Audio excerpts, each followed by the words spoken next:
साड़ी देखिए मैडम, बिल्कुल नई डिजाइन की है, आजकल इसी का फैशन चल रहा है। अरे अब हमारी कोई उम्र है फैशन करने की? आप कोई सीधे साधे ढंग की अच्छी सी साड़ी दिखाइए। ठीक है, मैं दूसरी दिखाता हूँ। ये देखिए, बिल्कुल लेटेस्ट फैशन की है, ये देखिए। बोलो गायत्री, कैसी लगी? हाँ ये अच्छी है, तो ले लो ना। वैसे मुझे ये कोई खास पसंद नहीं आई। ऐसा करती हूँ, दूसरी दुकान में जाती हूँ, वहाँ की साड़ियाँ मुझे बहुत अच्छी लगी थी।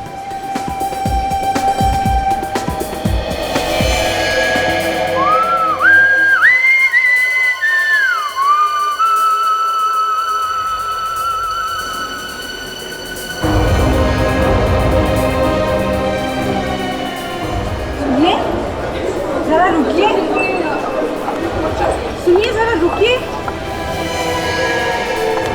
अरे सुनिए ना।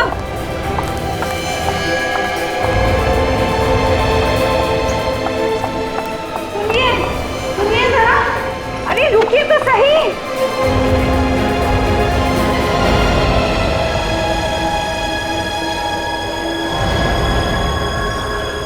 तो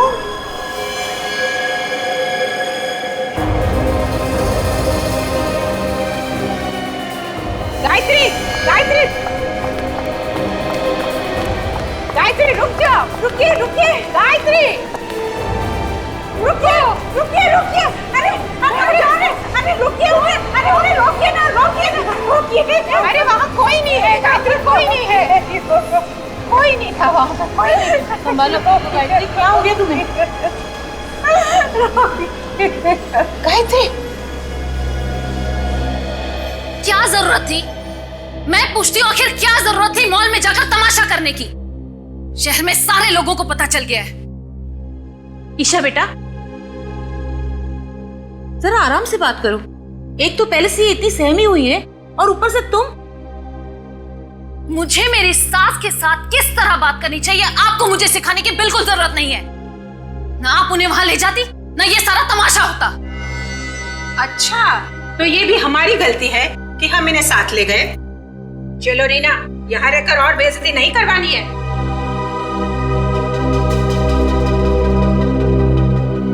चलो माया, तुम भी चलो।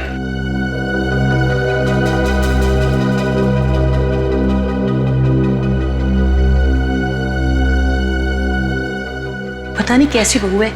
अब मुझे भी चलना चाहिए, आप प्लीज अपना ख्याल रखिएगा। एक मिनट रोशन, मैं भी चलता हूँ। चलिए।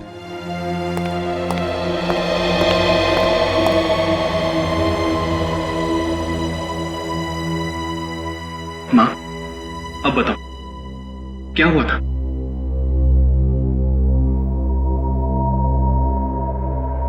दीपक, मैंने क्या माँ?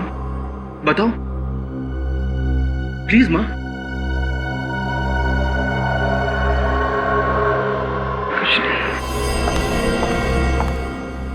दीपक, मुझे लगता है इनका दिल अब इस घर से भर गया है। क्यों ना हम इन्हें वृद्धाश्रम भेज दे? कम से कम इनका टाइम पास तो हो जाएगा ना। भगवान के लिए मुझे अकेला छोड़ दो। माँ, माँ मेरी बात तो सुनो माँ। माँ, कर दिया ना माँ को नाराज? तुम क्यों हमेशा जहर उगलती रहती हो? क्यों? हर पति को अपनी पत्नी नागिन ही लगती है। अगर इतना ही शौक था अपनी माँ की गोद में बैठने का तो मुझसे शादी क्यों की? Isha, just shut up! चिल्लाओ मत। तुम्हारी माँ को इस घर से जाना नहीं है ना? ये घर गिरवी है, कभी भी नीलाम हो सकता है। क्या ये बात ये जानती नहीं है? तब क्या होगा? गोली की आवाज माँ के कमरे से।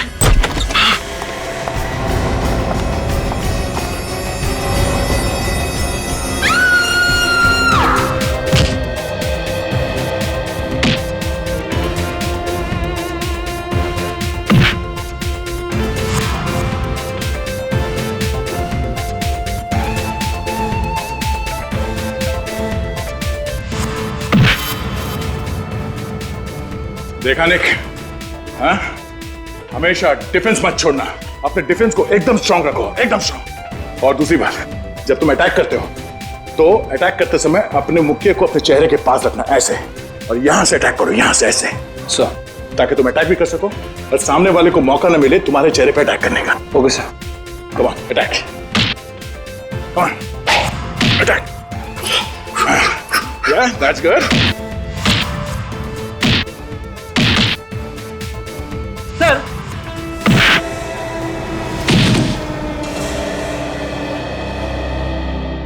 सॉरी सर, लगी तो नहीं? नहीं।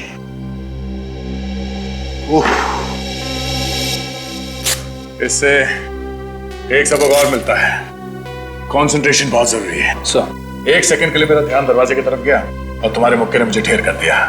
So never lose your concentration, okay? Okay sir. आप हट जाइए सर, इसकी ये हिम्मत, इस मुक्के का बदला मैं लूंगा। अरे अरे पहलवान, क्या कर रहे हो? हैं? तुम्हारे डर से हमारा ये नया साथी भाग जाएगा। नया साथी? हाँ, ये निखिल है, बहुत जल्दी ये हमारे सीआईडी टीम का हिस्सा बनने वाला है। सर आप जरूर रेडी सर है ना? हाँ रेडी। लेकिन तुझे कैसा पता? सर बहुत सुना है आपके बारे में सर, आप जोक बहुत अच्छा सुनाते हैं। बेटे एक बार सीआईडी में आ जा, इतने जोक सुनाऊंगा कि हंसना भूल जाएगा।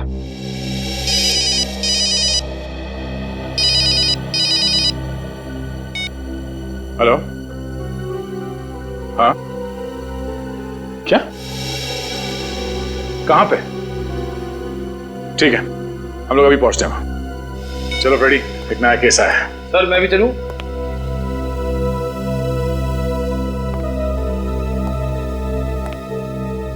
निक, अभी तुम्हें थोड़े प्रैक्टिस की जरूरत है। Sir. Siya, okay sir, all the best sir. अब सीआईडी ऑफिसर बनने का मेरा सपना बहुत जल्द पूरा हो जाएगा। यस।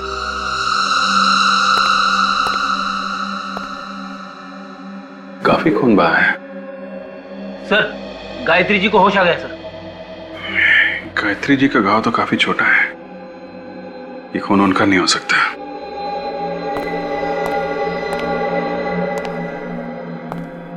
गायत्री जी, कमरे में खून पड़ा है, यहां और कोई भी नहीं है आपके अलावा, तो क्या हुआ क्या था यहाँ पे? देखिए घबराइए मत, हम लोग सीआईडी से हैं। गायत्री जी, इससे लगता है इन्हें बहुत बड़ा धक्का लगा है। काम करो, इनको दूसरे कमरे में ले जाओ, थोड़ा आराम करने दो। आई प्लीज।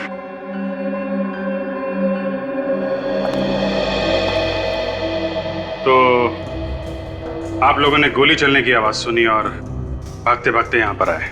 जी हाँ सर, मैं बहुत बुरी तरह से डर गया था कि कहीं माँ ने खुदकुशी तो नहीं कर ली। खुदकुशी? लेकिन गायत्री जी खुदकुशी क्यों करेंगी? एक्चुअली ससुर जी के मौत के बाद वो बहुत परेशान रहती है और अकेला महसूस करती है, इसीलिए शायद। गायत्री जी के पास गन है? जी नहीं। तो फिर आपने ये कैसे सोच लिया कि वो गोली चला के खुदकुशी कर रही होंगी? पता नहीं क्यों सर, शायद टेंशन की वजह से ऐसे ही ख्याल मेरे दिमाग में आ गया। आप कह रहे थे कि गायत्री जी काफी अकेलापन महसूस कर रही है, वो अकेली रहती हैं इस घर में? जी हाँ सर। तो फिर कौन घुसा था उनके कमरे में? कोई भी नहीं सर। कोई तो था, तभी इतना सारा खून पड़ा है यहाँ पे। गोली चलने की आवाज आई थी, किसी को तो गोली लगी है। सर हाँ बेटा, ये अलमारी तो खुली पड़ी है, कहीं ये चोरी का मामला तो नहीं है? दीपक जरा देखना, अलमारी के अंदर से कुछ गायब है क्या? माँ के पास आखिर ऐसा है ही क्या कि चोरी हो जाए? मैं देखता हूँ।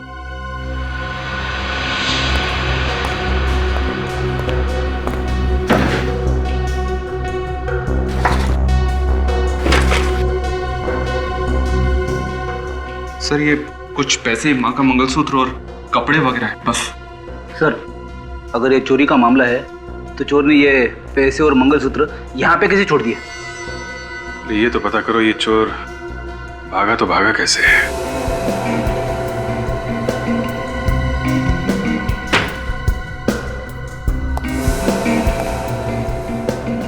यहां से भागा है वो।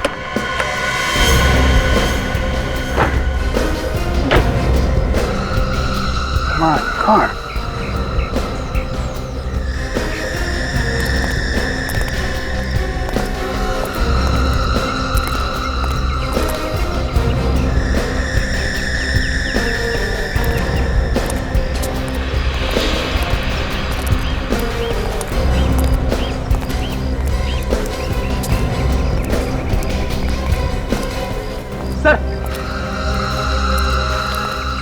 ये देखिए, यहाँ पे और यहाँ पे, ये देखिए दीवार पे खून लगा है सर। इसका मतलब वो आदमी दीवार फांद के चला गया।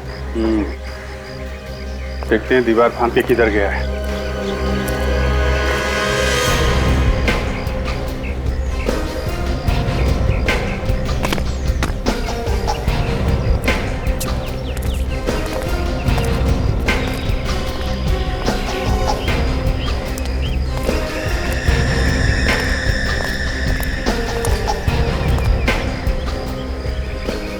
कार खड़ी।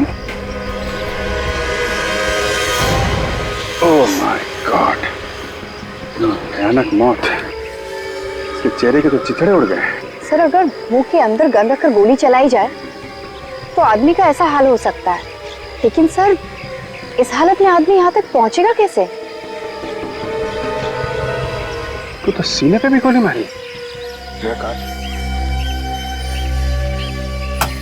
सर यहाँ पहुंचकर इसने गाड़ी में बैठकर भागने की कोशिश की होगी और तभी खूनी ने इस पर दूसरी गोली चला दी। घर पे भी गोली मारी गई इसी के ऊपर, सीने पे, और यहाँ तो इसका मुंह ही उड़ा दिया गया। लो भाई, गन तो मिल गई। गन पाउडर की स्मेल है, इसका मतलब थोड़ी देर पहले ही फायर किया गया है। 3 गोलियां चली है और 3 गोलियां अभी भी रिवॉल्वर में है। सर अगर एक गोली यानी सीने वाली गोली कमरे के अंदर चली तो गायत्री जी को अच्छे से मालूम होगा कि किसने किया है।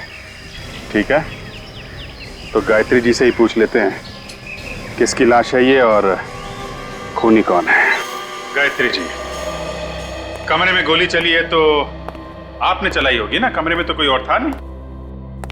जी, गोली मैंने ही चलाई थी। आपने ही चलाई है? गुड। चलो एक बात तो साफ हो गई, आपने पहले भी कभी गोली चलाई है? नहीं। तो फिर अभी कैसे चले हैं? और गन कहां से आई आपके हाथ? गन चोर के हाथ में थी। जैसे मैं कमरे में आई मैंने देखा मेरी अलमारी में से एक आदमी कुछ चुरा रहा था। आपकी बहू तो कहती थी कि आपके पास कुछ भी नहीं है, एकदम कंगाल है आप। तो फिर ऐसा क्या था उस अलमारी में जो चोर चुराने आए? मैं उससे देखकर बहुत डर गई। वो मुड़ा और मैंने डर के मारे उसे धक्का दे दिया। वाह, डर के मारे आप चिल्लाई नहीं, डर के मारे आपने उसे धक्का दे दिया है? उसके हाथ में गन थी, वो गोली चलाने ही वाला था कि मैं उसकी तरफ झपटी। इस छीना झपटी में गोली चल गई और उसे लग गई। गोली लगी चोर को? लेकिन वो मरा नहीं। उसने मुड़ के मुझे भयानक आंखों से देखा। मैं डर गई और बेहोश हो गई। उसके बाद मुझे कुछ याद नहीं। आप बेहोश हो गई? तो ये चोट कैसे लगी आपको? जब मैं बेहोशी की हालत में गिर रही थी तब लग गई होगी। अच्छा, अब आपको ये तो याद होगा कि चोर को गोली कहाँ लगी थी? सीने पर। गायत्री जी, चोर के चेहरे के छितड़े उड़ गए, उसके चेहरे पे भी गोली चलाई गई है। नहीं ऑफिसर, गोली तो उसके सीने पर ही लगी थी। कमरे में और कौन? कोई नहीं। झूठ, एकदम झूठ। कमरे में कोई और था जो चोर के पीछे पीछे भागा और उस आदमी ने चोर को एक और गोली मारी जिसकी वजह से उसकी मौत हो गई। अभिजीत, जो आदमी मरा है पता नहीं वो आदमी चोर था भी या नहीं, वो तो ये कह रही है कि वो चोर था। आपको मालूम है उसकी लाश आपके घर के बाहर पड़ी हुई मिली? मैं तो कमरे में बेहोश पड़ी थी, मुझे कैसे पता हो? क्या आपने उस आदमी को पहले कभी देखा था? कभी नहीं। अभिजीत, वो चोर नहीं था। चोर अपने साथ ज्यादातर गन मन नहीं रखते। अगर कोई बड़ा हाथ मारना हो तो शायद रख भी सकते हैं। ठीक कह रहे हो, लेकिन इतना बड़ा चोर होता तो इस मामूली घर में क्यों जाता है? सर, इस चोर की उंगलियों के निशान हमारे क्रिमिनल रिकॉर्ड्स में भी नहीं है। यार, मैं जिस गाड़ी में आया था वो जरूर चोरी की होगी। पता करो इस गाड़ी का मालिक कौन है। हाँ, सब गाड़ी ठीक टाइम पे पहुंच जाएगी सर, आप विश्वास रखिए सर। अरे सीआईडी आप लोग? हाँ, ये कार नंबर MS04BG55, ये आप ही की कंपनी का कार है?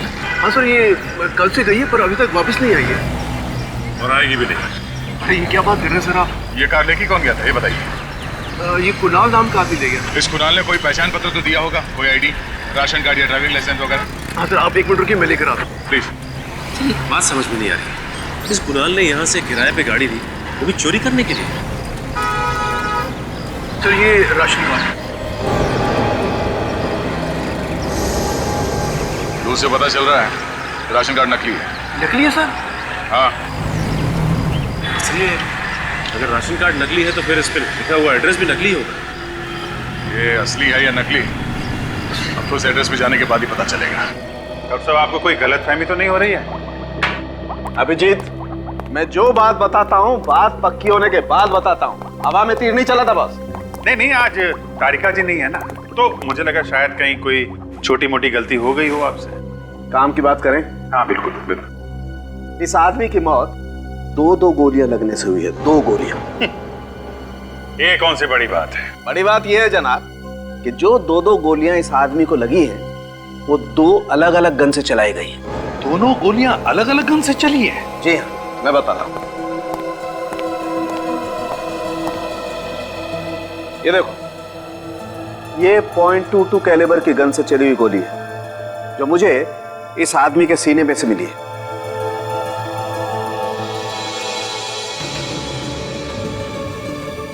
और ये वो गन है जो आप लोग लेकर के आए, .33 कैलिबर की गन, जिससे इस आदमी का जबड़ा उड़ गया।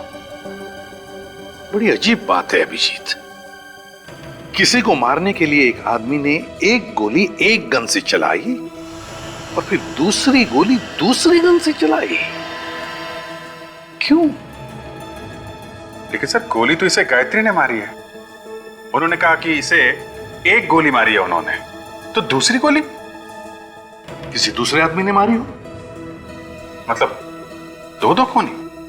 और मैं जानता हूं वो दूसरा खूनी कौन है। चलो भैया, केस खत्म हो गई। सालुंग के साहब ने दूसरे खूनी को ढूंढ निकाला है। वो दूसरा खूनी इस दुनिया में है ही नहीं। क्या? अरे सर, अभी तो आप कह रहे थे कि आप दूसरे खूनी को जानते हो, और अभी कह रहे हो कि वो इस दुनिया में है ही नहीं। हाँ, देखा सर, सालुंग के साहब ने कैसे मेरा खड़े खड़े उल्लू बना दिया। जरा चुप बैठोगे? बॉस, जिस आदमी ने इसके जबड़े में गोली मारी है वो कोई और नहीं, ये खुद है।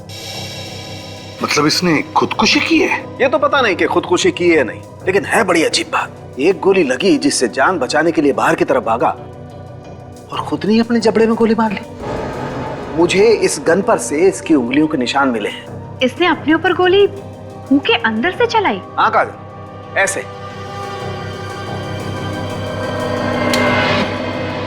अभिजीत, वैसे तो ये आदमी मरने वाला ही था, तो फिर अपनी जान बचाने की कोशिश करने के बजाय इसने अपने आप पर ही क्यों गोली चला ली? सर, शायद उसे दर्द बर्दाश्त नहीं हुआ होगा। ये गायत्री जी सरासर झूठ बोल रही है सर। उन्होंने कहा कि उसने एक गोली मारी है इसे, तो वो गन कहाँ है? वो गन तो ना हमें उसके घर से मिली है ना कार के पास से। काम करो अभिजीत, फिर से इस गायत्री के घर जाओ और अच्छी तरह से तलाशी लो।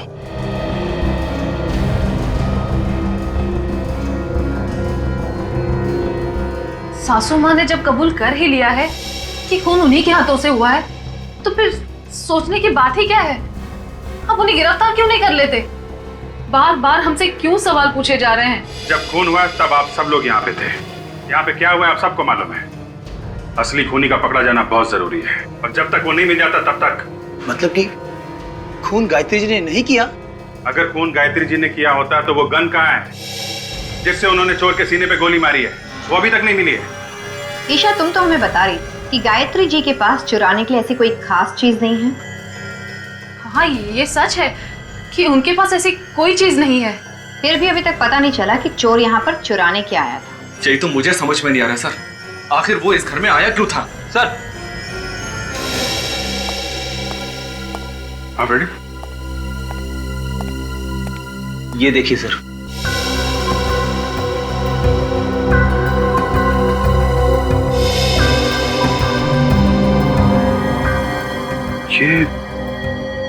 ये तो जूते के निशान है। हाँ सर, इसका मतलब कोई आदमी अलमारी के अंदर छुप के बैठा हुआ था। सर कमाल हो गया, ये देखिए वही एड्रेस है जो इस राशन कार्ड पे असली है। दरवाजे पे तो ताला लगा हुआ है।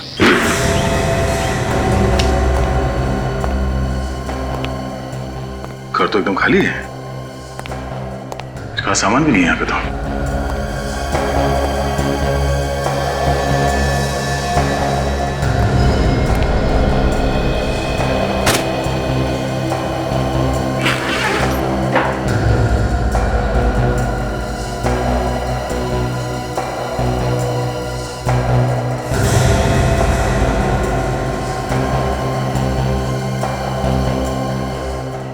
ताजा ताजा पासपोर्ट है, 3 दिन पहले बना है। पता नहीं असली है या नकली। चेक करना पड़ेगा सचिन। इस पे तो दुबई जाने का वीजा लगा हुआ है। मतलब ये दुबई भागने की पूरी तैयारी कर चुका था। शायद इसे पता चल गया था कोई इसके पीछे पड़ा हुआ है। लेकिन हो कौन सकता है? यही सोच रहा हूं कि भाग किससे रहा था। देखो इस घर में कुछ और है।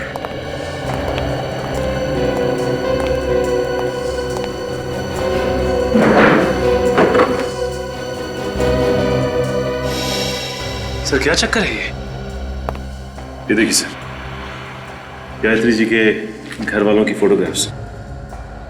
गायत्री जी के घर वालों के फोटोग्राफ्स कुणाल के पास कैसे हैं? सर कहीं ऐसा तो नहीं कि गायत्री जी और कुणाल एक दूसरे को जानते थे?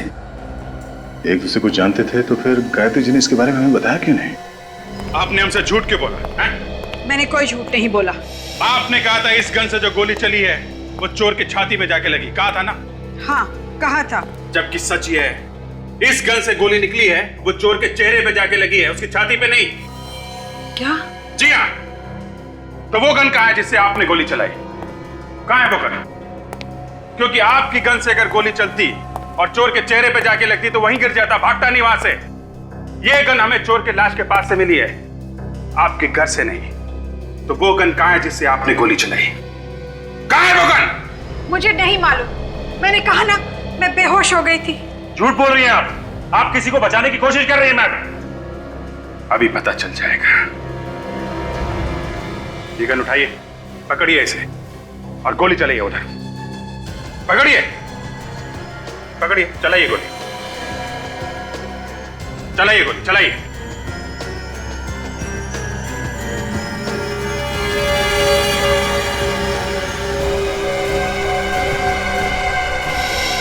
आप कांप रहे हैं, आप गोली चला ही नहीं सकती हैं। फिर उस दिन कैसे चल गई गोली? हैं? कह तो रही हूँ, गलती से चल गई थी। फिर भैया देखिए गायत्री जी, सच क्या है वो बताइए आप। इस आदमी को पहचानती हैं? कुणाल नाम है इसका। ये वही आदमी है जो आपके घर में चोरी करने के लिए आया था। कौन है ये कुणाल? इसके घर में आपकी फैमिली के फोटोग्राफ कैसे? क्या करने आया था ये आपके घर? जवाब दीजिए। देखिए मैम, आपकी उम्र का लिहाज कर रहे हैं, वरना हमारे पास भी कई तरीके हैं मुंह खुलवाने के। जब मैं अपना गुनाह मान रही हूँ तो और क्या चाहते हैं आप लोग? मुझे जेल क्यों नहीं भेज देते? भेज देंगे, जेल भी भेज देंगे। पहले ये पता चल जाए ये कुणाल आपकी अलमारी से क्या चुरा रहा था। चोर को चोरी करने के लिए अलमारी में घुसने की क्या जरूरत थी? वो तो बाहर से भी सामान निकाल सकता था। आपसे किसने कहा कि वो अलमारी के अंदर था? अलमारी के अंदर से हमें जूते के निशान मिले हैं। कुणाल का खूनी शायद अलमारी में छुप के बैठा था। किसके जूते का निशान है ये? कौन है वो आदमी?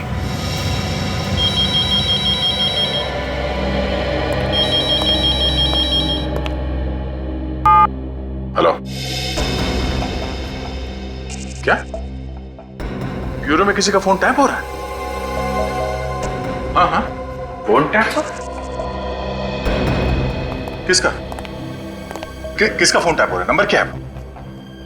1039 57 599। मगर ये तो हम में से किसी का भी नंबर नहीं है। एक मिनट सर।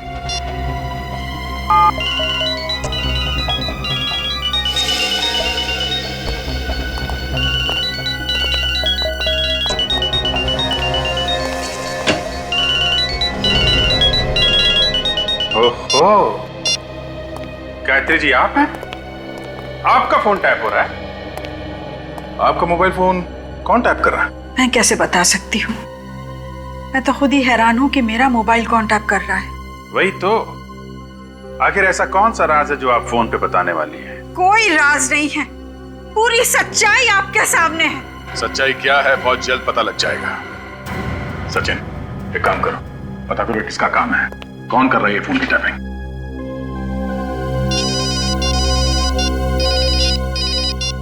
हाँ राबित, पता चल गया उस नकली पासपोर्ट वाले का? कहाँ मिलेगा यार?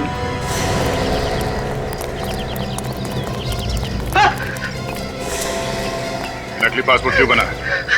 सर मैंने ये नकली पासपोर्ट का धंधा बहुत पहले बंद कर दिया सर। और जब से मैं जेल में सजा काट के आया हूँ, शरीफ इंसान बन गया हूँ।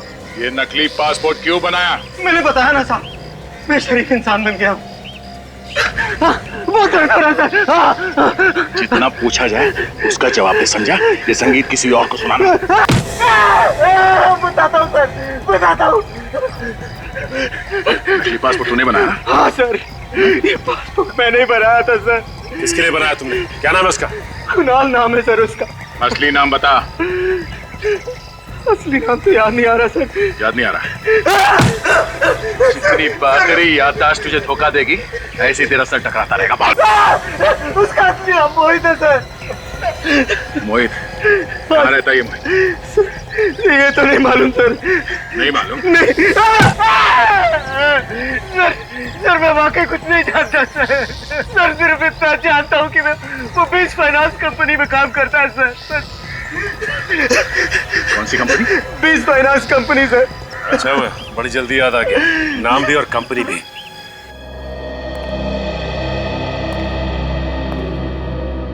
जी कहिए, मैं क्या मदद कर सकता हूँ आपकी? जी हम मोहित के बारे में कुछ जानने आए हैं। वो इसी कंपनी में काम करता था ना? जी हाँ, वो हमारी इसी कंपनी में काम करता था और बहुत ही नेक इंसान था वो। नेक इंसान नकली पासपोर्ट नहीं बनवाया करते हैं। नकली पासपोर्ट? मैं कुछ समझा नहीं। जी हाँ, नकली पासपोर्ट। ये देखिए।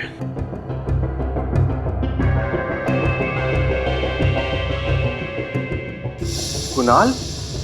लेकिन ये तो मोहित है। जी हमें मालूम है ये मोहित है। मोहित ने ये नकली पासपोर्ट 3 दिन पहले बनवाया था। आपको कुछ अंदाजा है क्यों?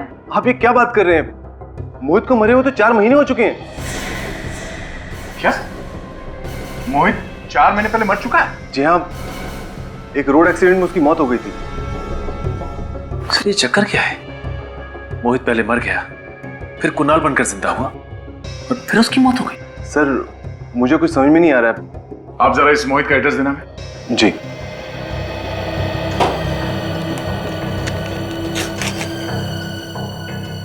ये लीजिए। थैंक्स।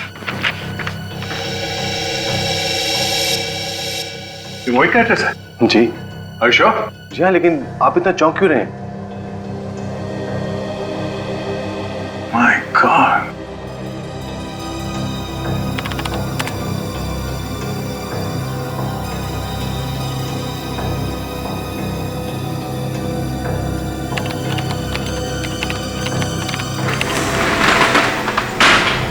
अबे कौन हो तुम लोग? दरवाजा खटखटाना चाहिए। अरे ये तो बुरा मान गया। चलिए अभी दरवाजा खटखटा लेते हैं। कोई है अंदर? ये क्या मजाक है? किसी का फोन टैप करना मजाक लगा तुझे? हैं? मुझे मैंने- मालूम है ना ये गैर कानूनी है। मैंने किसी का फोन टैप नहीं किया है। देख बेटा, अगर सच सच बता देगा तो जल्दी निपट जाएगा, और अगर झूठ बोला तो मुझे मुझे माफ कर दो सर, मैं अब ये काम दोबारा कभी नहीं करूंगा सर। 1039 57599 ये नंबर कब से टैप कर रहा था? 2 महीने से। किसके कहने पर किया ये सब? हाँ, मुझे उसका नाम पता नहीं, मैं तो ये सिर्फ पैसे के लिए करता हूँ। उसका नंबर क्या है? मुझे पता नहीं। उसको देखा तो होगा ना तूने? हाँ, श्यामला कलर का है, 5.5 फीट करीब होगा सर। और कुछ? और तो कुछ पता नहीं है सर। कुछ पता नहीं है? पता नहीं है सर। चल। हाँ डॉक्टर सारंग के। हाँ हाँ ठीक है, पहुंचते हैं हम लोग।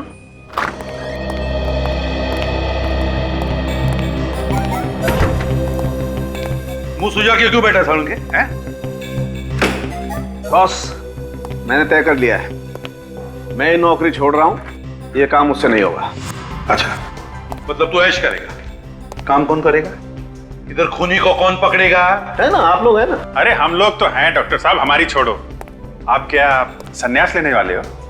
बॉस, जो बात मुझे पता चली है ना, तो अगर आप लोगों को बता दूंगा तो आप लोग भी निकल पड़ोगे हिमालय की तरफ। अच्छा, ऐसी कौन सी बात है? आप लोगों के कहने के मुताबिक मैंने सभी लोगों का डीएनए टेस्ट किया। और टेस्ट का रिजल्ट क्या रहा? टेस्ट का रिजल्ट ये बताता है कि ये जो आदमी सोया हुआ है यही दीपक का पिता है। क्या? हाँ, इन दोनों का डीएनए मैच होता है। लेकिन दीपक तो कह रहा था कि उसके पिता की मौत 4 महीने पहले हो चुकी है। अभिजीत, ये जो आदमी सोया हुआ है यही दीपक का पिता है, और इसे मरे हुए सिर्फ 2 दिन हुए, 4 महीने नहीं। मगर सर, अगर ये आदमी दीपक का पिता है तो फिर वो कौन था जिसकी मौत 4 महीने पहले हुई?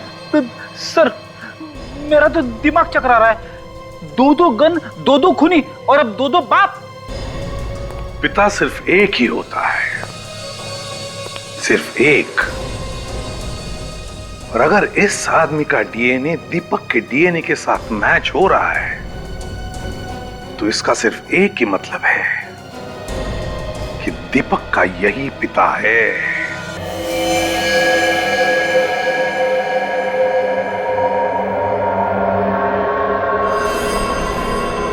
कमाल है गायत्री जी, इस फोटो को देख के आपकी बोलती क्यों बंद हो जाती है? हाँ जी, बड़ी अजीब बात है। चलिए हम आपकी कुछ मदद कर देते हैं, शायद आपको कुछ याद आ जाए। इस आदमी का असली नाम मोहित है। लो भाई, इन्हें तो अभी भी कुछ याद नहीं आ रहा है। फिर ठीक है, ऐसा हो सकता है कि एक औरत अपने बच्चों के पिता को पहचानने से इनकार कर दे। नहीं सर, ऐसा तो नहीं हो सकता। मगर सर, इनके पति तो 4 महीने पहले मर गए ना। हाँ फ्रेडी, मगर उस आदमी का डीएनए इनके बेटे दीपक से कैसे मैच हो रहा है? अब इसका जवाब तो गायत्री जी ही दे सकती है। हाँ, ये मेरे पति मोहित है। मगर दुनिया समझती है कि आपके पति 4 महीने पहले मर चुके हैं। मुझे भी यही लगता था, लेकिन उस दिन मॉल में। अरे रुकिए तो सही।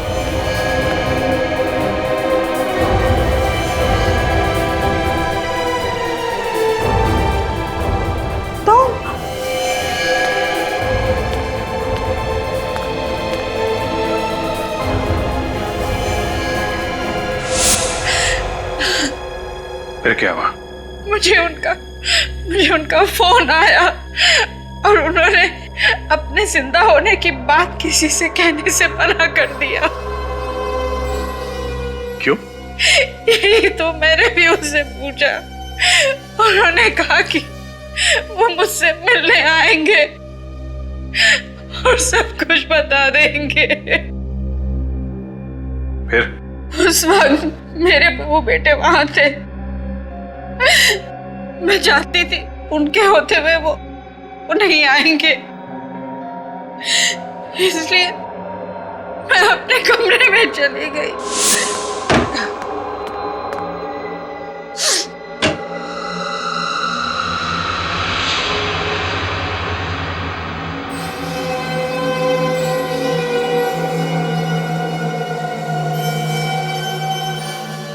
जिंदा हो? हाँ गायत्री, मैं तुम्हें सब कुछ सच बतलाने ही वाला था। गायत्री मेरा यकीन करो।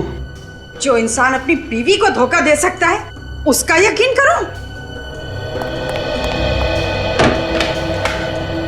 मैंने तुम्हें कोई धोखा नहीं दिया गायत्री।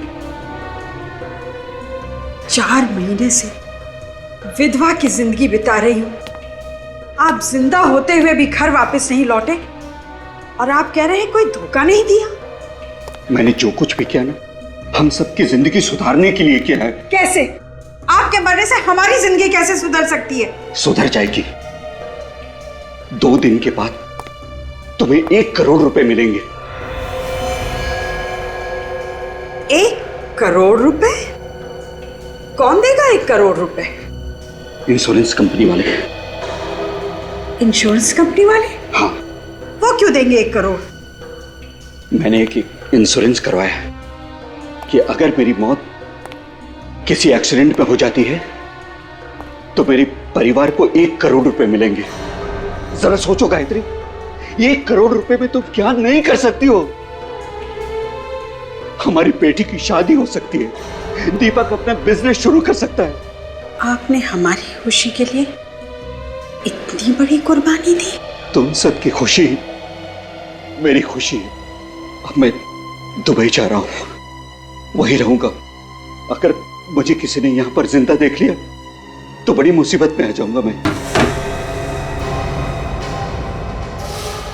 कौन हो तुम? मैंने तुझे अपना अच्छा दोस्त समझा और तूने मुझे धोखा दिया। चीट तो करता है कि अभी तुझे ऊपर पहुंचा दूं। नहीं, नहीं, मोहित, आप भाग जाइए, मैं इसे देखिए।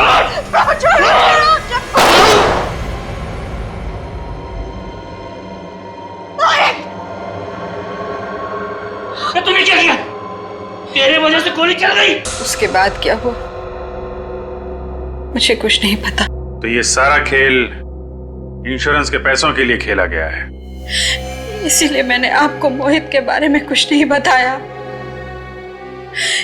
क्योंकि मैं जानती थी अगर दुनिया को मोहित के जिंदा होने की खबर हो जाएगी तो हमें इंश्योरेंस के पैसे नहीं मिलेंगे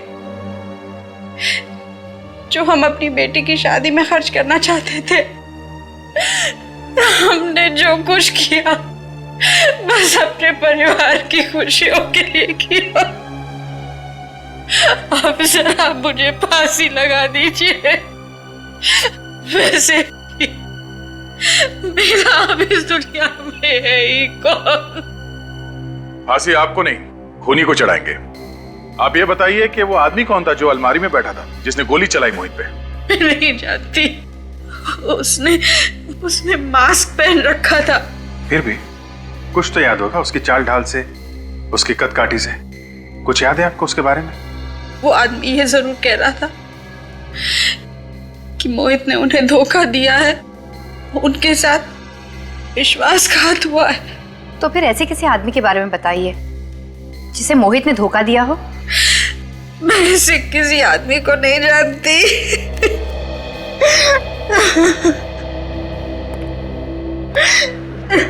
मगर सर, खूनी को कैसे पता चला कि मोहित जो सबके लिए मर चुका है वो गायत्री से मिलने आने वाला है? क्योंकि उसी आदमी ने गायत्री का फोन टैप किया था। और चुपचाप वहां अलमारी में जाके बैठ गया। अब हमें यह पता लगाना है कि परिवार में या दोस्तों में ऐसा कौन सा आदमी है जिसे मोहित ने धोखा दिया था। सबका कच्चा चिट्ठा ढूंढ निकालते हैं। सोचा आप लोगों को बता दें कि खूनी का पता चल गया है। पर खून किसका हुआ है? खून आपके ससुर मोहित जी का हुआ है। क्या? ऐसा कैसे हो सकता है सर? पापा की मौत 4 महीने पहले हो चुकी थी, एक एक्सीडेंट में। नहीं, उनकी मौत एक्सीडेंट में नहीं हुई है। वो एक्सीडेंट कभी हुआ ही नहीं है। उनकी मौत तो सिर्फ एक ड्रामा था, ड्रामा, इंश्योरेंस के पैसों के लिए। व्हाट? इंश्योरेंस के पैसों के लिए? जी हाँ। पर पापा का खून किसने किया? हो सकता है कि तुमने ही मारा हो। मैं? हाँ, तुम्हारे दिल में जो अपने सास ससुर के लिए नफरत है वो साफ दिखती है। देखिए, आप मेरी बीवी पर इस तरह का झूठा इल्जाम बिल्कुल नहीं लगा सकती हैं।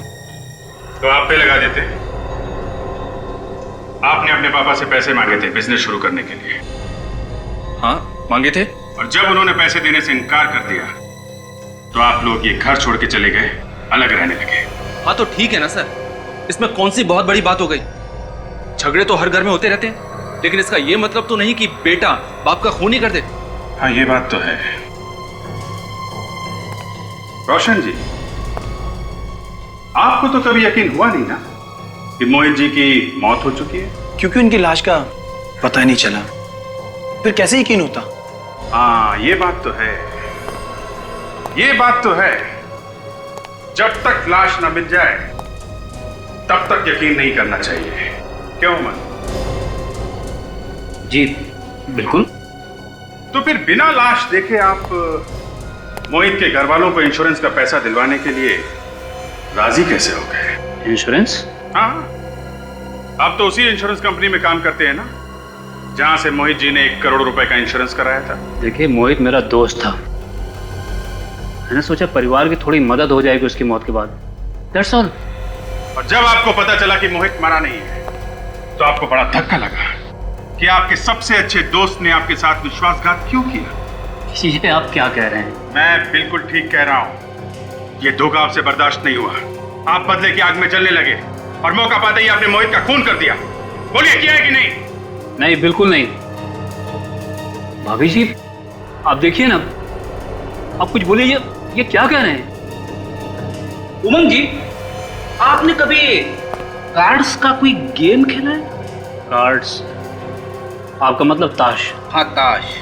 ताश में एक पत्ता ऐसा होता है जिसे पपलू कहते हैं। ये पपलू पूरी बाजी पलट देता है।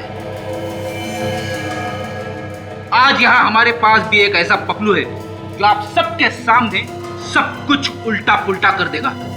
काजल,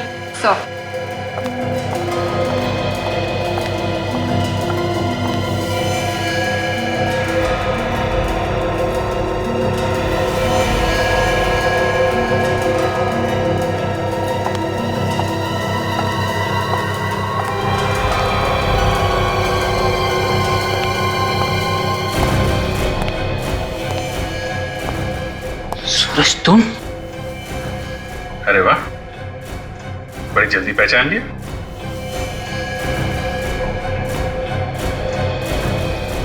क्यों सूरज, ये वही आदमी है ना जिसने तुम्हें पैसे दिए थे गायत्री जी का फोन टैप करने के लिए? हाँ सर, यही है वो।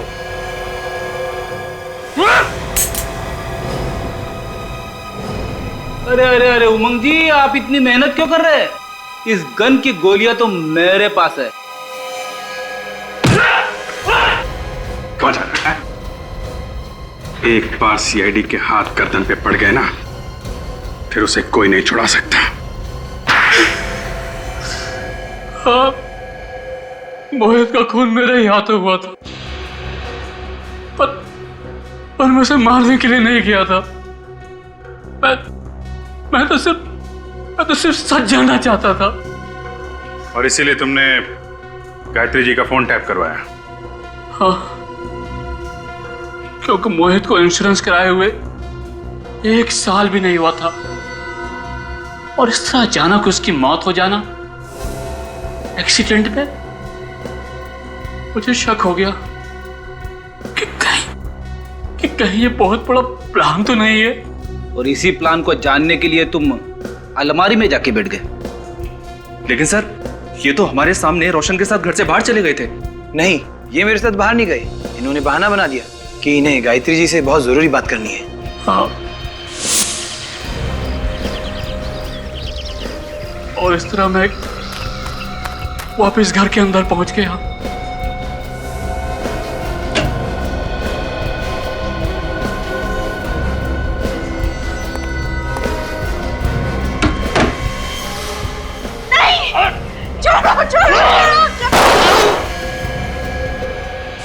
और इस तरह गलती से वो गोली मोहित के सीने में लग गई। और फिर तुमने बाहर जाकर उनके मुंह में गोली चला दी? नहीं, मैंने और कोई गोली नहीं चलाई थी। दूसरी गोली तो मोहित ने खुद चलाई थी। उसने अपनी गन मुंह में रख ली थी। तुम झूठ बोल रहे हो। पापा खुद को क्यों मारेंगे? हाँ, क्योंकि वो चाहते थे कि इंश्योरेंस का पैसा तुम लोगों को मिले, इसीलिए उन्होंने अपने मुंह के अंदर गन रख के गोली चलाई ताकि पूरा चेहरा खराब हो जाए और लाश पहचान में ना आ सके। क्या उन्होंने हमारी खुशियों के लिए अपनी जान दे दी? हाँ, तुम लोग अपने माँ बाप को चाहे कितना भी गलत समझो, लेकिन वक्त आने पर वो लोग तुम्हारी खुशी के लिए अपनी जान तक दे सकते हैं।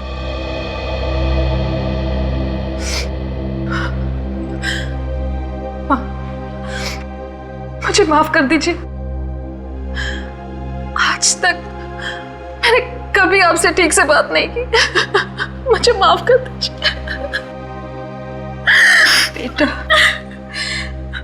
तुम्हारे मुंह से मां शब्द सुनकर बहुत खुशी हुई। अब से मुझसे हमेशा ऐसी ही बात करना। प्लीज प्लीज मुझे छोड़ दीजिए। पहली गोली मुझसे गलती से चली थी, दूसरी गोली मोहित ने खुद चलाई थी। मैंने जानबूझकर मोहित का खून नहीं किया था। मुझे माफ कर दीजिए, मुझे माफ कर दीजिए। तुम्हारा इंसाफ तो अब अदालत ही करेगी।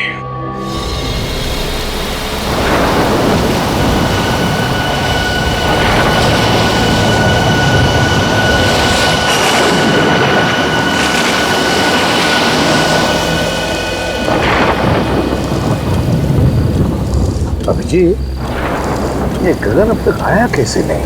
पहले तो ऐसे कभी नहीं हुआ। पता नहीं सर, फोन करके उसने बोला था कि बहुत अर्जेंट काम है, अभी आके मिलो। काम तो वैसे जरूरी होगा, वरना ऐसे नहीं बुलाता हुआ। हाँ सर, जब भी फोन करके बुलाया कुछ काम की खबर दी है उसने। है खबरी, लेकिन बड़े काम का आदमी है सर, इसीलिए तो छूट दे रखी है अपराधियों के साथ रहने की। नहीं अब तक तो जेल में होता।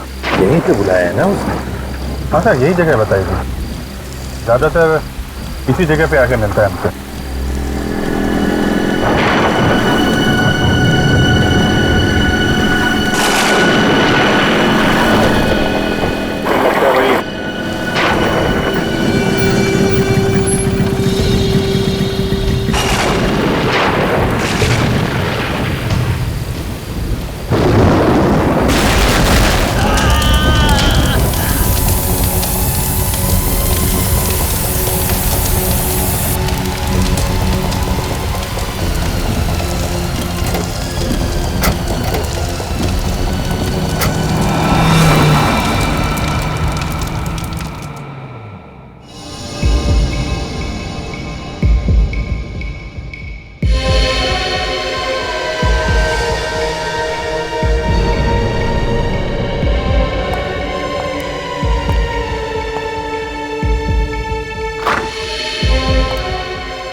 हाँ डॉक्टर साहब, आई एम सॉरी सर, मैं उसे बचा नहीं पाया। लेकिन डॉक्टर साहब, जब हम इसे यहाँ लेकर आए थे तब तो ये जिंदा था ना? नहीं सर, इसकी मौत पहले ही हो चुकी थी। हार्ट ने काम करना बंद कर दिया था। शरीर गर्म था, इसलिए हमने कोशिश की शायद बच जाए। सर, हो सकता है बिजली कड़कने की वजह से हार्ट अटैक वगैरह आ गया। नहीं सर, एक्चुअली इसकी मौत की वजह कुछ और है। क्या? इसकी मौत की वजह कुछ और है? जी सर। क्या क्या वजह हो सकती है? अब ये तो ठीक है, कोई बात नहीं। अभिजीत, बॉडी को फोरेंसिक लैब लेकर चलते हैं। डॉक्टर साळुंके ये बताएगा क्या हुआ है।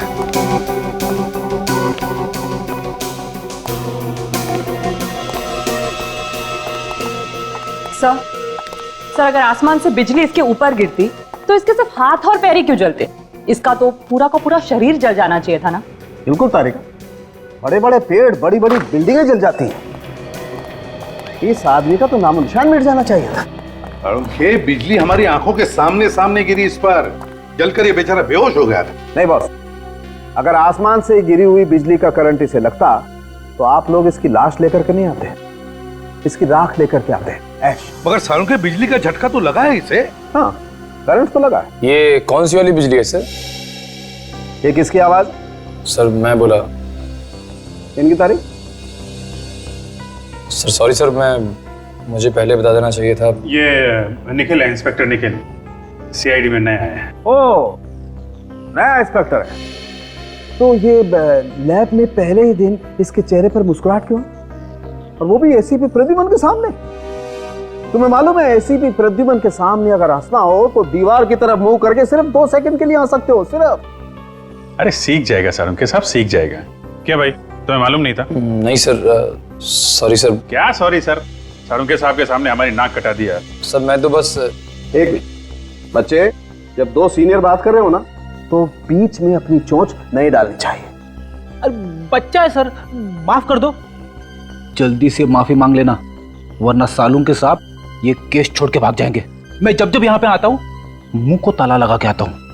ओह अच्छा, तुम कब से सुधर गए फ्रेडी?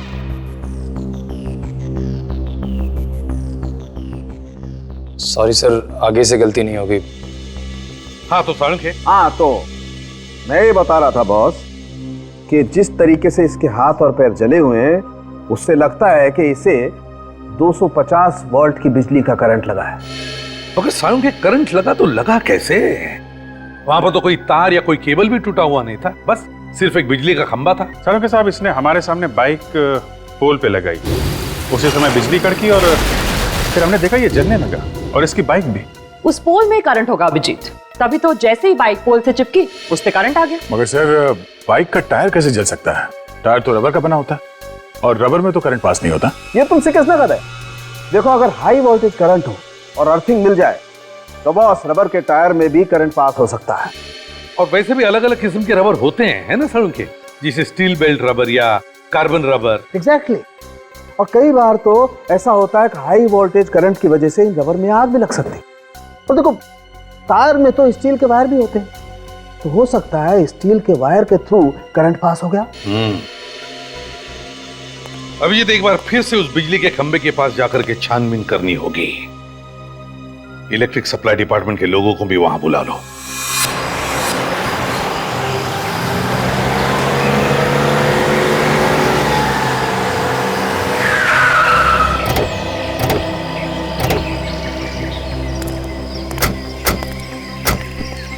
आ जाओ जल्दी, चेक करो खंबे को। सर पोल में करंट आ रहा है। जरा बाइक चेक करो। सर बाइक में भी करंट आ रहा है। पर गगन ने जैसे ही बाइक पोल पे लगाई होगी, करंट बाइक पे आ गया और उसके बाद जगन को करंट लग गया। जरा जंक्शन बॉक्स खोल कर देखो।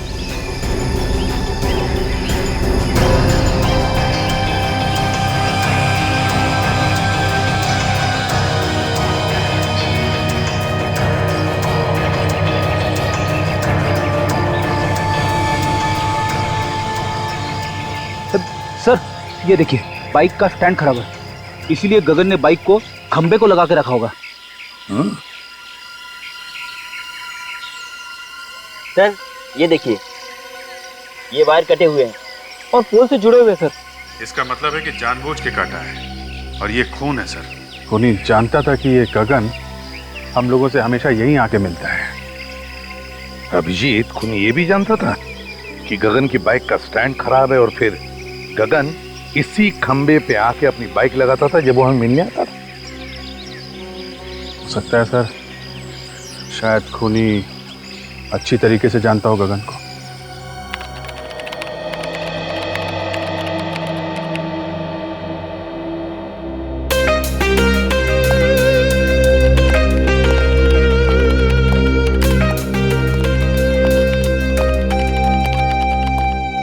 Hello sir.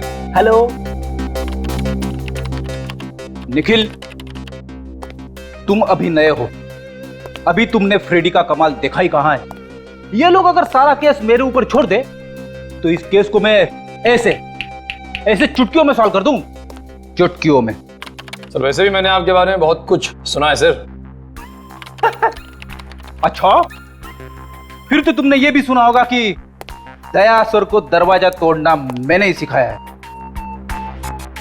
अरे देखते क्या हो, मैं झूठ नहीं बोल रहा हूं। कभी कभी मैं थक जाता हूं तो उन्हें कह देता हूं दरवाजा तोड़ने के लिए, तो वरना दयासुर तो और दया सर के बारे में आप ऐसी बातें मत करिए। क्यों भाई, दया सर को क्या पर लगे हैं? देखिए वो मेरे गुरु हैं और मैं उनके खिलाफ एक भी शब्द नहीं सुन सकता इस तरह के। अरे मैं तो मजाक कर रहा था। एक्चुअली मैं ये कहना चाहता था कि कभी कभी मैं भी दया सर की मदद करता हूँ दरवाजा तोड़ने के लिए। और सर गगन ऐसे मरने वालों में से नहीं था, अपराधियों के साथ रहता था वो, और मैंने उसे कई बातें सिखा रखी थी। हर दांव पेच मालूम था सर उसे। कोई ना कोई उसके पीछे पड़ा हुआ था सर काफी दिनों से। हाँ दया, और वो जो भी कोई है वो जानता था कि गगन हमको क्या बताने वाला है। सर कैसे भी करके ये पता लगाना चाहिए कि वो बात क्या थी। हो सकता है कोई बड़ी घटना के बारे में हो। हाँ सर, वैसे तो वो मुझसे 3-4 दिन बाद मिलने वाला था, मगर उसने फोन करके बुला लिया मुझे। कोई तो बड़ी बात थी सर। गगन का रिकॉर्ड है ना हमारे पास? हाँ सर।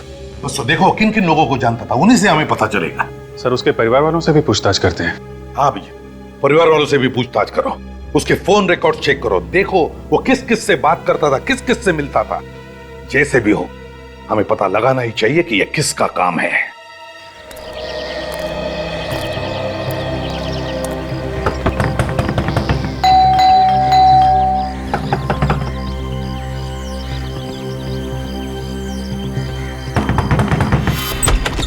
क्या है? हाथों में चींटियां हैं क्या? काय को बार बार दरवाजा खटखटा रहे हो? वो गगन यहीं पे रहता है ना? हाँ यही रहता है, लेकिन घर पर नहीं है वो। खाली पीली नींद खराब कर देते हैं। कितनी बार समझाया उसे कि कस्टमर घर पे मत बुलाया कर, मत बुलाया कर। देखिए हम लोग कस्टमर नहीं है, हम लोग सीआईडी से। सीआईडी?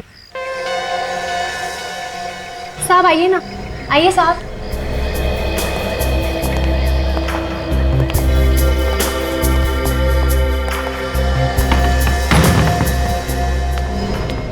अब क्या हुआ साहब? मेरे पति ने फिर से उल्टा सीधा कुछ किया क्या? देखिए साहब, अब उसे सब कुछ छोड़ दिया है। अब तो मेरे मर्द ने प्लम्बर का धंधा शुरू कर दिया है।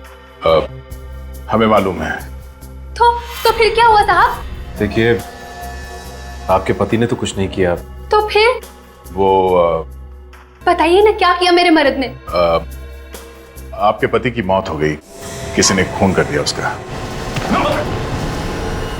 बेहोश हो गई, पानी लेकर निक जल्दी।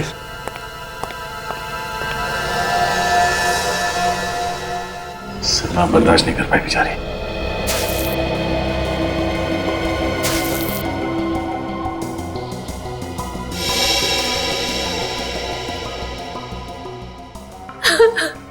देखिए जो कुछ होना था वो हो गया। गगन की मौत का हमें भी बहुत दुख है। खबरी था वो हमारा। खबरी बना के मरवा डाला आप लोगों ने उसे। मुझे पता होता तो मैं ऐसा काम उसे कभी नहीं करने देती।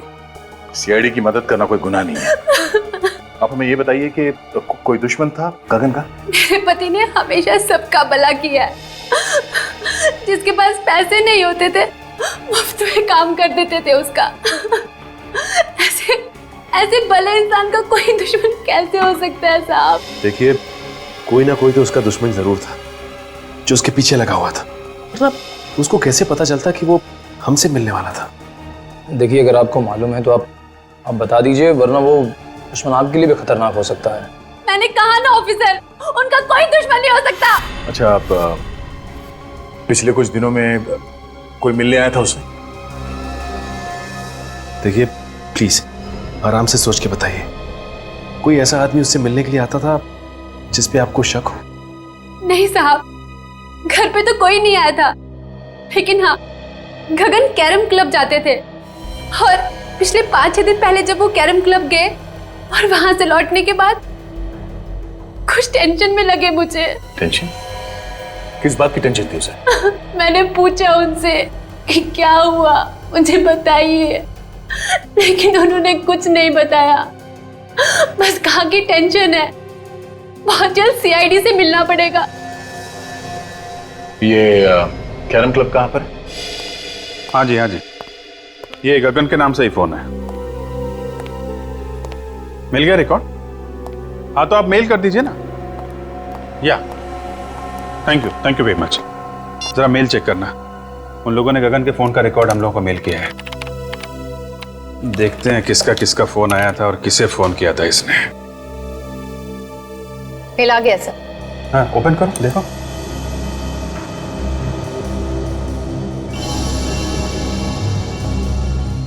ये नंबर तो, ये देखा, कई बार फोन आया इस नंबर से। हाँ सर, 20 बार आया है।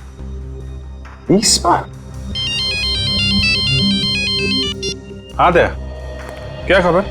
क्या बोला गगन की बीवी ने? अच्छा, 6 दिन पहले कैरम क्लब से आया तो टेंशन में था। ओके, हाँ फोन रिकॉर्ड चेक कर लेता हूं। नहीं, वो मंगा लिया मैंने, या ओके ओके। 6 दिन पहले इसे फोन आया था, उसके बाद से काफी टेंशन में था। 6 दिन पहले किसका फोन आया था? ये तो वही नंबर है जहां से 20 बार फोन आया था। जरा पता करो किसका नंबर है।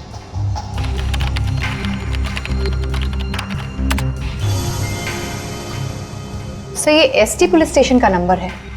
क्या? एसटी पुलिस स्टेशन का?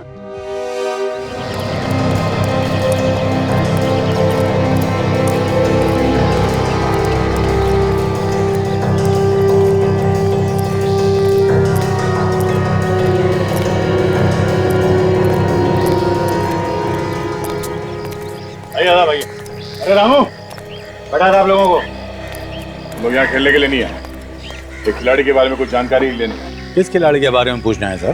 गगन के बारे में। गगन भाई, हाँ वो आता तो है लेकिन आज नहीं आया है। कोई काम हो तो बताइए, आएगा तो मैं बोल दूंगा उसको। वो अब कभी नहीं आएगा यहाँ। कैसी बातें कर रहे हो साहब? कौन है आप लोग? हम लोग सीआईडी से। सीआईडी? हाँ, गगन का किसी ने खून कर दिया। गगन भाई का खून कर दिया किसी ने? यहाँ उसके दोस्त कौन कौन है? डैनी और काका। इस वक्त कहाँ मिलेंगे दोनों? मिलेंगे कहाँ साहब? यहीं है। आइए सर। डैनी, काका, हाँ सीआईडी वाले आए हैं आपसे मिलने। सीआईडी हमसे मिलने क्यों आई है? हाँ, हमने क्या किया? हमें गगन के बारे में कुछ जानकारी चाहिए थी। सर उससे जो पूछ रहे हैं साहब, उसी से पूछो ना। जा गगन को उसके घर से बुला के ला। किसी को कहीं जाने की जरूरत नहीं है। जो कुछ पूछा जाए उसका साफ साफ जवाब दो, बस। अच्छा ये बताओ कि तुम दोनों गगन के अच्छे दोस्त हो ना? जी हाँ। गगन अभी कहाँ है मालूम है? नहीं सर। देखो, कल रात किसी ने गगन का खून कर दिया। खून? गगन का? किसने किया सर? 6 दिन पहले गगन तुम लोगों के साथ यहाँ पे आया था। 6 दिन पहले? हाँ, 6 दिन पहले वो हम लोगों के साथ यहाँ पे आया, लेकिन हम लोगों के साथ यहाँ से गया नहीं था। तो फिर किसके साथ गया? अपने किसी और दोस्त से मिलने के लिए बोल रहा था वो। ये तुम दोनों के अलावा उसका नया दोस्त कौन आ गया? साहब, तो हम लोगों के अलावा कौन सा नया दोस्त है हमें तो नहीं मालूम, पर हाँ हम लोगों के चले जाने के बाद वो काफी देर तक यहीं बैठा था। उसके बाद सर उससे कौन मिला, क्या हुआ, कुछ नहीं पता सर। अच्छा ये बताओ कि तुमने यहाँ पे गगन से मिलते हुए किसी को देखा क्या? आप मिलते हुए नहीं देखा मैंने भी, काफी देर तक बैठा रहा यहाँ पर। अच्छा, उसका यहाँ पे किसी के साथ झगड़ा था? हाँ सर था। जीतू और गगन में आपस में नहीं बनती थी। 36 का आंकड़ा था साहब। जीतू कौन है? सर हमने उसका नाम तो सुना है सर, लेकिन हम जानते नहीं कि कौन है वो। मैं जानता हूँ सर जीतू को, कई बार मेरे सामने झगड़ा हुआ है उन दोनों का। जीतू ने धमकी भी दी थी जान से मारने की गगन को। सर कहीं जीतू ने तो नहीं? ये जीतू कहाँ रहता है, जरा उसका एड्रेस है? सर बोरीवली में कहीं रहता है। सर आप लोग यहाँ क्या हो? सर गगन नाम के आदमी को जानते हो? गगन? हाँ, ये उसकी फोटो है। नहीं सर, इस आदमी को मैंने पहले कभी नहीं देखा। इस गगन को यहाँ से, इस पुलिस स्टेशन से कई बार फोन किए गए हैं। यहाँ से? हाँ। आप में से किसी ने गगन नाम के किसी आदमी को फोन किया था? नहीं सर। गगन के फोन रिकॉर्ड में यहाँ का फोन नंबर है। फोन तो यहीं से किया गया है। पता नहीं सर। तो याद कीजिए, कोई बाहर का आदमी हो सकता है। यहाँ तो बहुत लोग आते जाते हैं। जी नहीं सर, बाहर का कोई भी आदमी फोन को हाथ नहीं लगा सकता। फिर तो कोई यहीं का आदमी है जो खूनी के साथ मिला हुआ है। अगर तुम में से किसी ने गगन को कॉल किया है या उसके बारे में कुछ भी जानते हो तो मुझे बता दो, अभी भी वक्त है। नहीं सर, हमने नहीं किया। नहीं सर, मैंने फोन नहीं किया। तुम जा सकते हो। सर ये तीनों नहीं भरते हैं, मुझे उन्हीं पर शक था। कोई बात नहीं, अगर कुछ पता चले तो हमें बता देना। Okay sir. तो बिना फोन किए तो नंबर आएगा नहीं, और ये लोग कह रहे हैं फोन नहीं किया। अभिजीत, फोन यहीं से किया गया है, अब किसने और कैसे वही देखना है।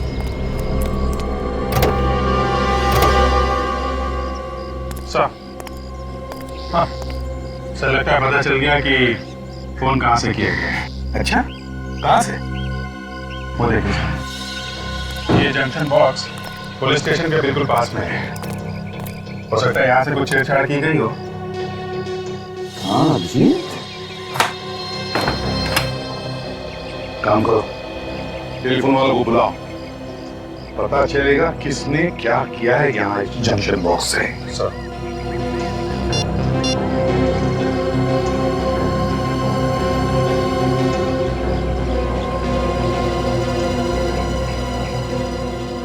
इस एरिया के सारे टेलीफोन लाइंस इसी जंक्शन बॉक्स में जुड़ी हुई हैं।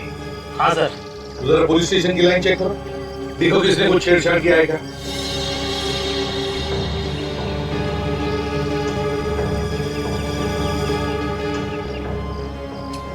ये देखिए सर, ये तार टूटा हुआ है। तो इसका मतलब है अभिजीत, खूनी ने इस वायर को तोड़कर दूसरी वायर लगाकर फोन किया और फिर पहले जैसे जोड़ के रख दी है। मगर सर इतनी सारी लाइंस जा रही है यहाँ से, तो फिर खूनी को कैसे पता चला होगा कि कौन सी लाइन पुलिस स्टेशन की है? हो सकता है टेलीफोन डिपार्टमेंट का कोई आदमी मिला उससे। नहीं सर, आप हमारे ऊपर ऐसा इल्जाम नहीं लगा सकते। तो फिर ये कैसे हुआ? ध्यान कैसे नहीं गया तुम्हारा? ताला टूटा हुआ है, वायर कटी हुई है। सर, हम लोग महीने में एक बार चेक करने के लिए यहाँ पे आते हैं। पिछले महीने आए थे तो सब कुछ ठीक था सर। तुम लोगों के अलावा कोई और आता है ये चेक करने के लिए? नहीं सर, ये एरिया हम दोनों ही देखते हैं। अभिषेक, एक बात समझ में नहीं आ रही है, खूनी ने यहीं से फोन क्यों किया? शहर में इतने सारे पीसीओस है, जंक्शन बॉक्सेस है, यहीं से क्यों? सर, हो सकता है खूनी इसी एरिया का हो, आसपास का रहने वाला। इस एरिया में तो जीतू भी रहता है, जो गगन को जानता है। कहीं उसी ने तो फोन नहीं किया?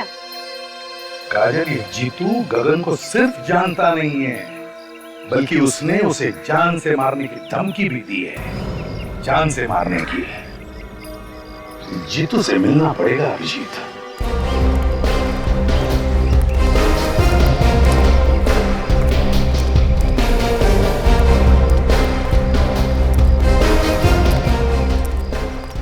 ये अरे दादा, ये जीतू यहीं पे रहता है ना? हाँ, यहीं रहता है क्या वो घर पे? क्या मालूम, होगा, जाके देख लो।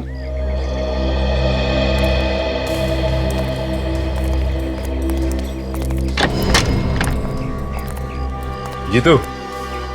हाँ, क्या हुआ? बस तुझसे मिलने चले आए। आप लोग हैं कौन? तेरे दूर के रिश्तेदार हैं, तुझे साथ ले जाने आए हैं। अरे भाई, साफ साफ बताओ, कौन हो तुम लोग? सीआईडी। सीआईडी?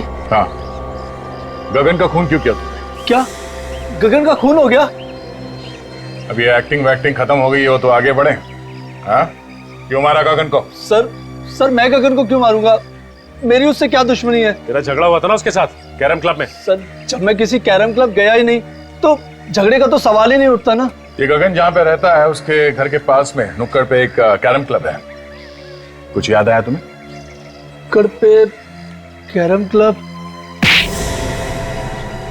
तेरे पास सिर्फ 1 सेकंड है, जो कुछ मालूम है सच सच बता, वरना मेरा एक हाथ पड़ेगा तो 10 दिन तक तेरा दिमाग झंझनाता रह जाएगा। तू वहां पर कैरम क्लब में गया था, तुझे लोगों ने वहां पे देखा था, और तेरा झगड़ा भी हुआ था गगन के साथ में। सच बोल, हुआ था या नहीं? हाँ सर, याद आया। अच्छा हुआ, जल्दी याद आ गया। गगन के साथ झगड़ा हुआ था ना? हाँ? वो तो सर ऐसे ही थोड़ी बहुत कहा सुनी हो गई थी, फिर बाद में बोलचाल हो गई सर। ऐसी कहा सुनी तो अक्सर हो जाती है हमारे बीच। किस बात को लेकर झगड़ा हुआ था तुम दोनों के बीच? वो सर, पहले मैं गगन के पड़ोस में रहता था, तो इलेक्ट्रिसिटी के बिल को लेकर थोड़ी सी कहा सुनी हो गई थी। सर, छोटे मोटे इलेक्ट्रिसिटी बिल के लिए कोई किसी को मार सकता है क्या? नहीं, पर इसने तो गगन का खून कर दिया। नहीं सर, मैंने गगन को नहीं मारा सर, मैं सच कह रहा हूँ सर। अगर कोई ये कह दे कि मैंने गगन का खून किया है तो सर आप जो मर्जी सजा दीजिएगा सर। सचिन सर आप ठीक है ना? किसने गोली मारी? गोली लगी तुम्हें? सर वो रहा सर।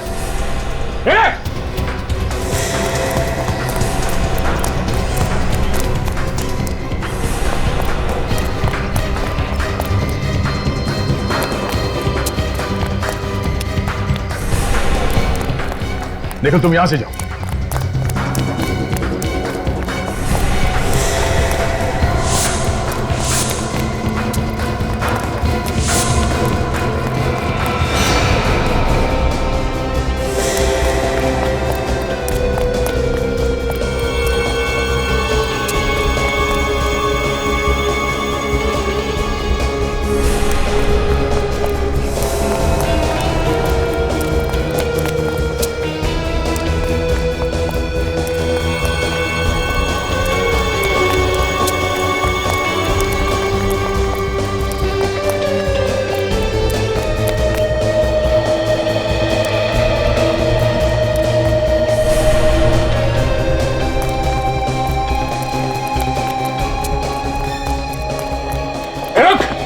रुक जा।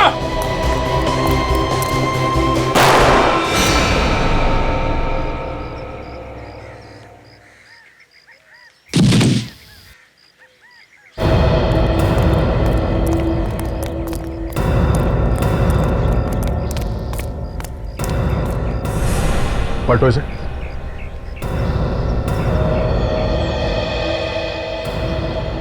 सर इसके तो सीने में गोली लगी।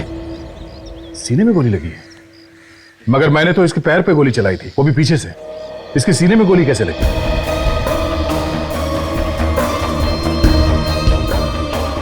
हाँ सर, अगर पीछे से गोली लगी होती तो इसकी पीठ में कहीं कोई निशान होता, लेकिन पीठ में कोई भी निशान नहीं। सचिन, किसी ने सामने से गोली चलाई है। देखो आसपास कोई छुप के बैठा है क्या? जल्दी।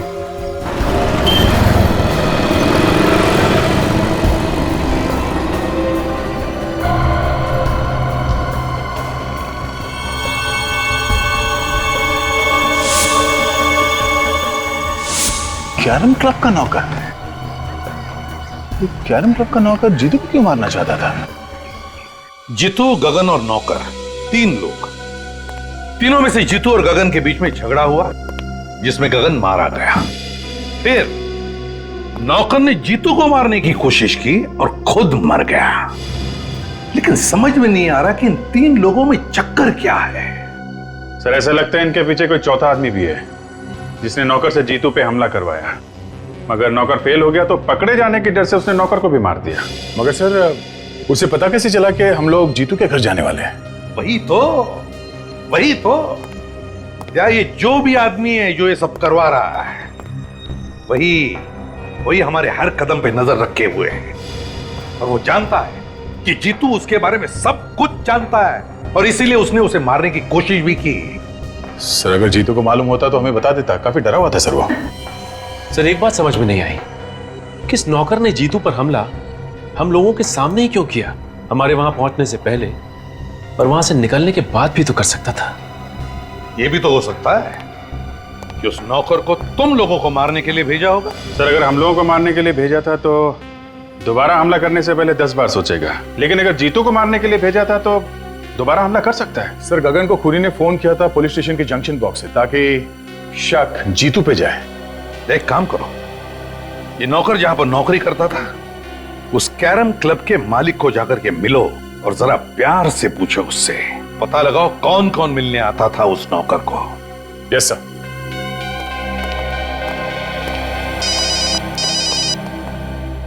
हेलो, क्या? कहां पे? ठीक है हम लोग आते हैं। क्या हुआ अभिजीत? सर ढलान रोड पे एक लाश पड़ी हुई है। लाश? जब तुम्हारा नौकर तुम्हारी आंखों के सामने इतनी गड़बड़ कर रहा था तो तुम्हें भी कुछ मालूम होगा ना? हाँ? मिला हुआ है नौकर के साथ में? तू भी धंधे की कसम साहब, वाकई मुझे उसकी करतूतों के बारे में कुछ नहीं मालूम था। जब तुम्हारा नौकर यहाँ पे 24 घंटे पड़े रहता था तो मालूम कैसे नहीं? नहीं साहब, 24 घंटे तो नहीं रहता था, कभी कभी बाहर घूमने फिरने भी तो जाता था। उससे मिलने के लिए कौन कौन आता था यहाँ पे? साहब मिलने तो बहुत से लोग आते थे, लेकिन ज्यादातर गुंडे टाइप के लोग होते थे। ओह, तो गलत कामों में पड़ा हुआ था, इसीलिए उसका खून हो गया। कल कोई आया था उससे मिलने के लिए यहाँ पे? सब मिलने तो कोई नहीं आया था। हाँ, एक फोन जरूर आया था साहब, मैंने उसे बात करते हुए सुना था। क्या क्या बात कर रहा था वो फोन पे? साहब वो किसी मुर्दा घर के बारे में बात कर रहा था। मुर्दा घर के बारे में बात कर रहा था? एक कैरम क्लब में काम करने वाला आदमी मुर्दा घर के बारे में क्यों बात करेगा? और क्या सुना तुमने? सब सुना तो मैंने कुछ नहीं। उसके बाद वो फौरन मेरे पास आया और कहने लगा कि उसके किसी रिश्तेदार का एक्सीडेंट हो गया, उसे अभी का अभी जाना है। कितने बजे थे उस वक्त? साहब करीब दोपहर के 2 बजे की। दोपहर के 2 बजे?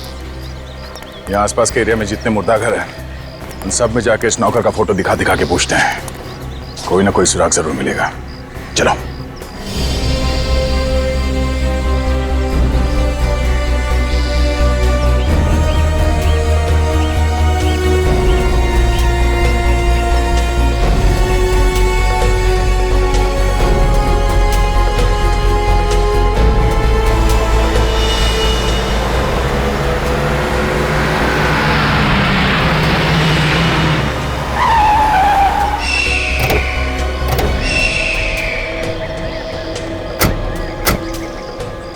जिसे फोन किया है वो भाग गया है। यही तो प्रॉब्लम है, लोग पुलिस के पचड़े में नहीं पड़ना चाहते। एक्सीडेंट का केस लगता है। लेकिन इस सड़क इतनी दूर है काजल, और यहाँ आसपास टायर का कोई निशान भी नहीं दिख रहा है। लगता तो नहीं है एक्सीडेंट है। तो सर ये लाश यहाँ लाकर डाली गई है? हो सकता है। बॉडी को अच्छी तरीके से चेक करते हैं, देखते हैं मौत की वजह क्या है।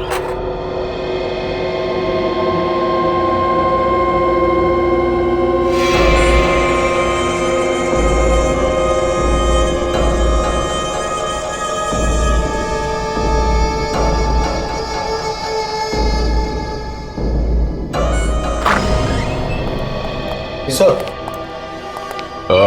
तुम यहाँ के इंचार्ज हो? जी, मैं यहाँ की देखभाल करता हूँ। पर आप लोग? हम लोग सीआईडी से। आप लोगों को भी पता चल गया उस लाश के बारे में?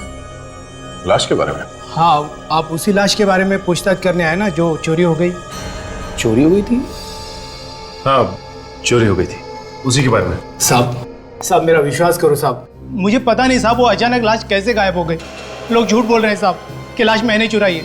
मैं लाश क्यों चुराऊंगा साहब? तो फिर किसने चुराई लाश? मुझे पता नहीं साहब। पता नहीं मतलब? इस जगह की देखभाल तुम ही करते हो ना, तो तुम्हें कैसे नहीं पता? सर कोई इसको बेहोश करके लाश को चुरा कर ले गया। मुझे ये इस फोटो को देखे, यही आदमी था क्या? साहब मुझे किसी ने सिर पे पीछे से मारा साहब, मैं उसका चेहरा नहीं देख पाया साहब। कितने बजे हुआ ये सब? यही कल 2:30 बजे के करीब साहब। सर ये काम पक्का रामू ने किया है। हाँ सर। सर ये कैरम क्लब का मालिक बता रहा था कि रामू वहां से 2 बजे निकला और ये जगह वहां से 20-25 मिनट की दूरी पे है। पर रामू ये लाश चुराएगा क्यों? करेगा क्या वो इस लाश का? वैसे वो लाश थी किसकी? सभी एक एक्सीडेंटल केस था, तो इसकी शिनाख्त नहीं हो पाई थी। लाश की फोटो तो खींची होगी? हाँ साहब, फोटो है हमारे रिकॉर्ड में। ठीक है, फोटो लेके आओ। जी।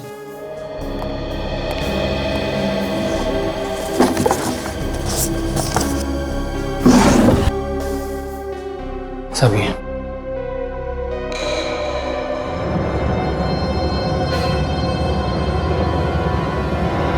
है तो ये एक्सीडेंट का ही केस, लेकिन ये एक्सीडेंट यहाँ नहीं हुआ है काजल। ये कैसे पता चला सर? एक तो ये लाश काफी दिन पुरानी है, दूसरा अगर एक्सीडेंट यहाँ पे हुआ होता तो यहाँ जमीन पे भी आसपास खून पड़ा होता, लेकिन जमीन पे कहीं भी खून नहीं है। ये क्या है?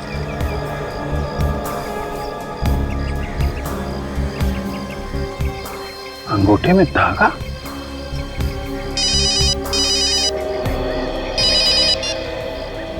हाँ सचिन बोलो। क्या मुर्दा घर से लाश चोरी हो गई? हाँ हाँ, एक मिनट जरा ये लाश का हुलिया बताना। हाँ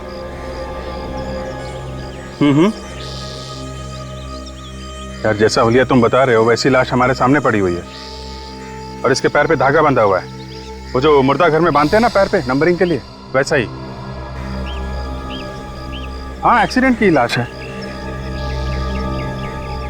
ओह, ऐसा लगता है ये किसी की चाल है। लाश यहाँ पे लाके डाल दी और हम लोगों को फोन करके बुला लिया।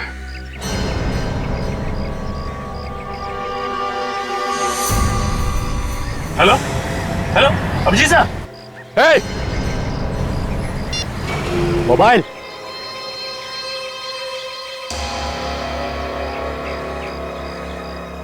तुमने ठीक पहचाना ऑफिसर, ये हम लोगों की चाल थी जो काम कर गई। मगर मैंने इससे पहले कभी नहीं सोचा था कि सीआईडी वाले इतने बेवकूफ होंगे जो इतनी आसानी से चाल में फंस जाएंगे।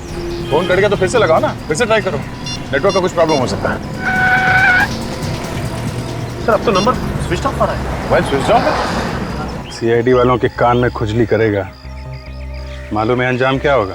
ए, अंजाम छोड़, और तू ज्यादा से ज्यादा करेगा क्या? गुदगुदी करेगा, चक्कर लेना। मजा आता है। जब कीदड़ की मौत आती है तो वो शहर की तरफ भागता है। तुम लोगों ने अपनी मौत को दावत दे दी है। सर काजल का फोन भी बंद आ रहा है। क्या दोनों का फोन एक साथ बंद है?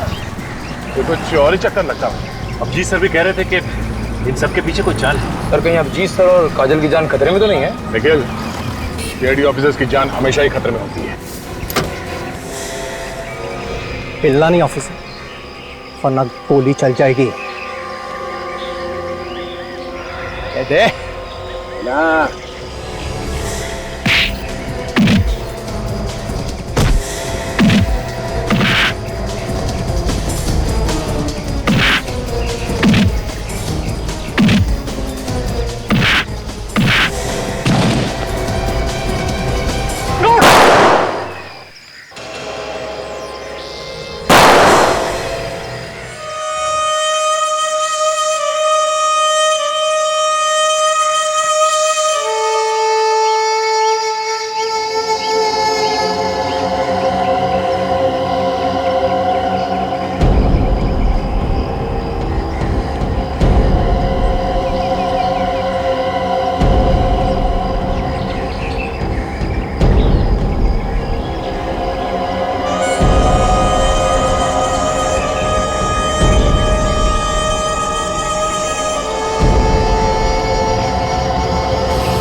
अभी भी वक्त है, चुपचाप अपने आप को हमारे हवाले कर दो। बंद करो ये सब नाटक, समझे? तेरे मरने का टाइम आ गया, लेकिन तेरा भाषण देना अभी तक बंद नहीं हुआ ना।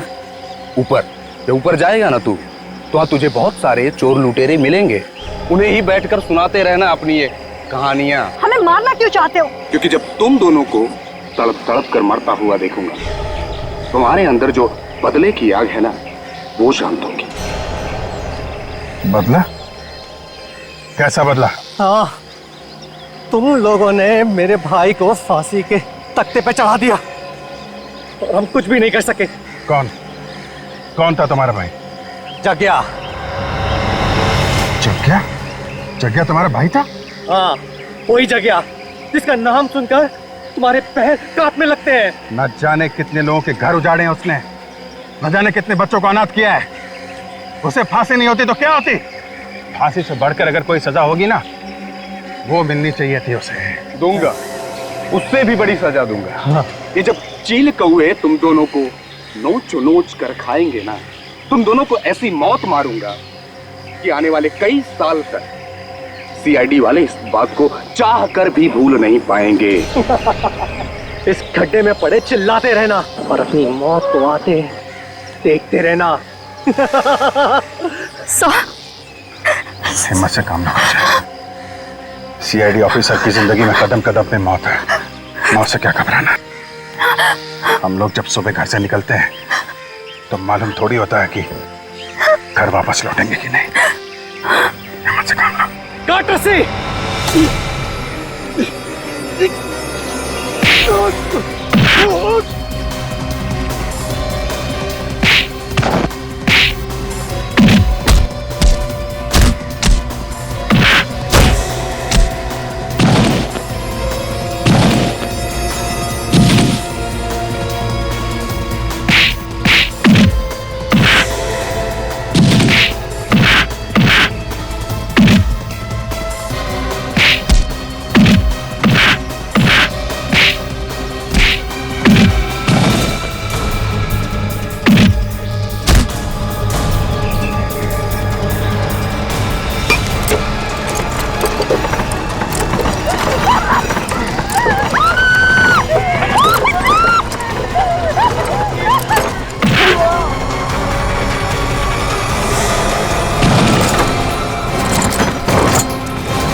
बॉसा, ये दोनों जग्या के भाई हैं। पूरी सीआईडी टीम से बदला लेना चाहते थे। सीआईडी वालों से बदला? कभी सपने में भी मत सोचना, समझे? हम जेल में बैठकर बदला लेना अपने भाई की मौत का। तुम दोनों को तो फांसी होगी, फांसी। इस तरह के और भी एपिसोड देखने के लिए हमारे चैनल को सब्सक्राइब करें और बेल आइकन दबाना ना भूलें।